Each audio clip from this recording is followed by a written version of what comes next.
ये चुनाव के रंग हैं। भोजपुरी गीत बज रहे हैं, मंजीरा बज रहा है और वोटर्स को लुभाने की मुहिम तेज हो गई।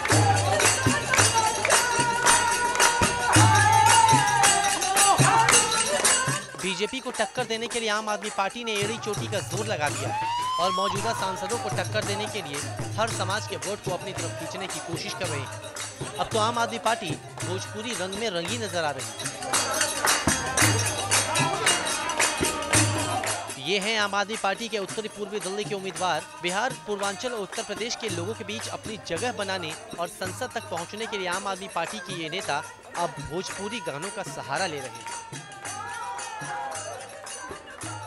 देखिए, भाषाएं बहुत सारी आती हैं, लेकिन ईमानदारी से कहूँ तो भोजपुरी मेरी मातृभाषा है। मतलब पैदा होने के बाद जो पहली भाषा मैंने सुनी होगी वो भोजपुरी ही सुनी, और ग्रेजुएशन जब तक रहा वहाँ पे भोजपुरी ही बोलता सुनता समझता रहा घरों के अंदर। तो जाहिर सी बात है कि भोजपुरी में गीत संगीत का आनंद भी लिया। क्यों, भोलानाथ गहमर जी हमारे प्रिय कवि रहे हैं, बहुत सारे गीत गाए उन्होंने। एक आपको सुनाता हूँ उन्हीं का। उड़ के जाए जहाँ जे के अच्छा लगे, मन का पंछी पे ना कबहू पहरा लगे।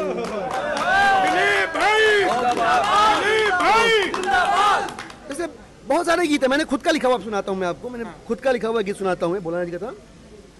अपन धूर माटी लिखब, अपन कुल थाती लिखब, जियल लिखब, मरल लिखब, अमृत और गरल लिखब, इहो लिखब के बोलस नेह के बिया, इहो लिखब के बोलस नेह के बिया, नफरत कयारी से के कटलस हिया।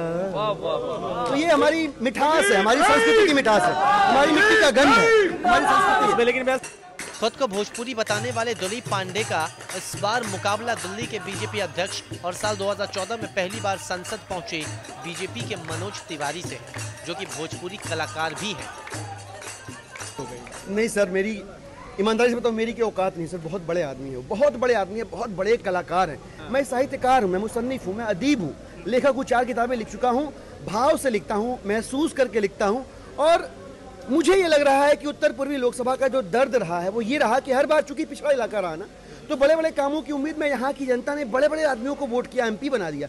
कभी किसी पार्टी के प्रदेश अध्यक्ष को एमपी बना दिया, तो कभी किसी मुख्यमंत्री के बेटे को एमपी बना दिया। और इस बार देखिए ना, पिछली बार भोजपुरी फिल्मों के सितारे को एमपी बना दिया। अब लोगों को मेरा सवाल ये है कि इस बार आप में ऐसा लोग क्या देखें कि वोट करें नॉर्थ ईस्ट दिल्ली में आम आदमी पार्टी की उम्मीदवार। उसी बात पे आ रहा था कि अब लोगों को धीरे धीरे समझ में आ रहा है कि बड़े बड़े काम चाहिए ना, अपनी तकलीफें दूर करनी है, अपने दर्द को दूर करना है, तो बड़ा आदमी चाहिए, अपना आदमी चाहिए। और मुझे ऐसा लगता है कि ये अपना बनने की कोशिश कर रहे हैं लोगों के बीच जाकर। नहीं हूँ, ये पूरी पार्टी अपने लोगों की, आम लोगों की पार्टी। हमें से कोई पुराना सियासतदान नहीं रहा, कोई पॉलिटिशियन नहीं रहा। वो तो राजनीति ने इस दिल्ली की, देश की जनता को जो चाहिए था नहीं दिया, तो देश की, दिल्ली की जनता ने अपनी पार्टी बनाई।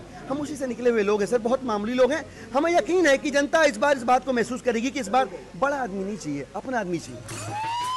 खुद को भोजपुरी बताने वाले दिलीप पांडे का लिट्टी चोखा से खूब प्रेम झलकने लगा है। चुनाव में मनोज तिवारी के सामने खड़े आप उम्मीदवार लिट्टी चोखा के जरिए चुनाव फतेह करने की कोशिश में लगे हैं, और तो और बीजेपी उम्मीदवार पर खूब तंज भी कस रहे हैं।